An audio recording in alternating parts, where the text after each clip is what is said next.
এখন হাবিত এটা কাউৰী আছিল। সি বহুত সুখী আছিল আৰু আনন্দৰে জীৱন কটাইছিল। এবাৰ সি ঘূৰি ফুৰোতে খুব ধুনীয়া চৰাই এজনী দেখা পালে। চৰাইজনীৰ ৰং বগা আছিল।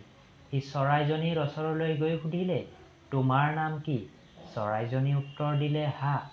কাউৰীজনীয়ে ক'লে যে, বন্ধু, তুমি দেখিবলৈ খুব ধুনীয়া আৰু বগা।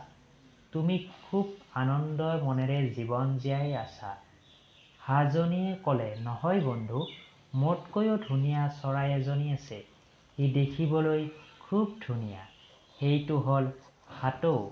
এই কথা শুনি কাউৰীজনীয়ে তৎক্ষণাৎ তাৰ পৰা উৰি গৈ ভাটৌৰ ওচৰ পালে।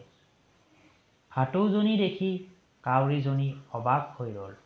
ভাটৌৰ সেউজীয়া শৰীৰটো দেখি কাউৰীজনী অবাক হৈ ৰ'ল। বন্ধু, তুমি ইমান ধুনীয়া।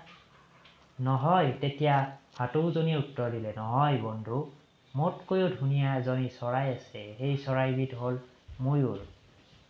চহৰৰ মাজৰে চিৰিয়াখানাত ময়ূৰ চৰাই আছে। দেখিলে বহুত মানুহে ময়ূৰ চৰাই চাবলৈ গৈ আছে। ময়ূৰক ক'লে কাউৰীয়ে, তুমি বন্ধু, তোমাৰ জীৱনটো খুব সুন্দৰ আৰু আনন্দ মনেৰে জীয়াই আছা।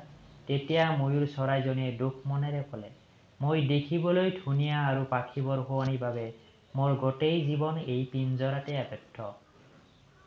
ময়ূৰে কাউৰীক ক'লে, তুমি বহুত ভাগ্যৱান, মুক্ত মনেৰে ঘূৰিব ফুৰিছা।